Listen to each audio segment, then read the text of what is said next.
What advantage then hath the Jew? Or what profit is there of circumcision?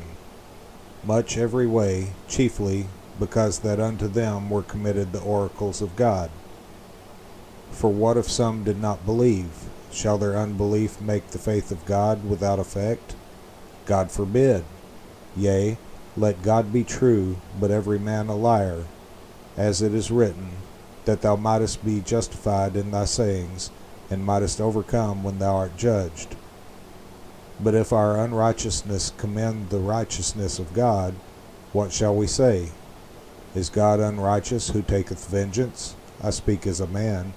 God forbid. For then how shall God judge the world?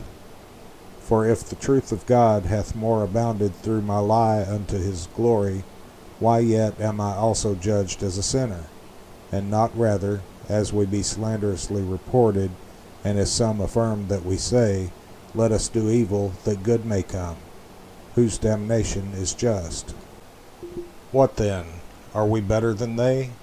No, in no wise.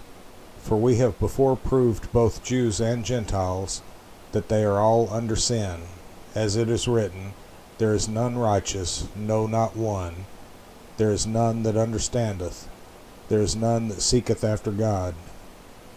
They are all gone out of the way. They are together become unprofitable.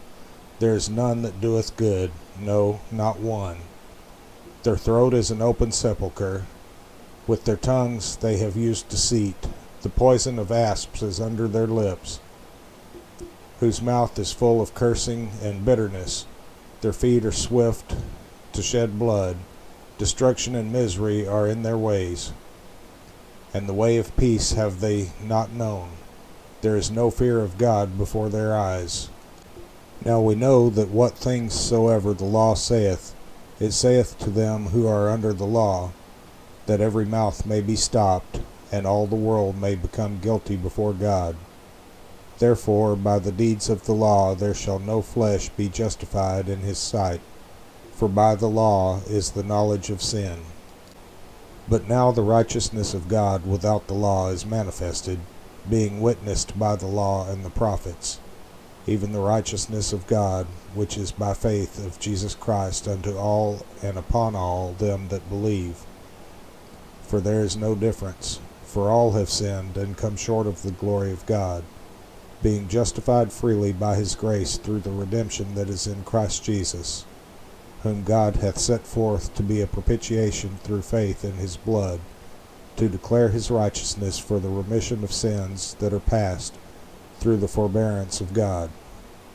To declare, I say, at this time his righteousness, that he might be just and the justifier of him which believeth in Jesus.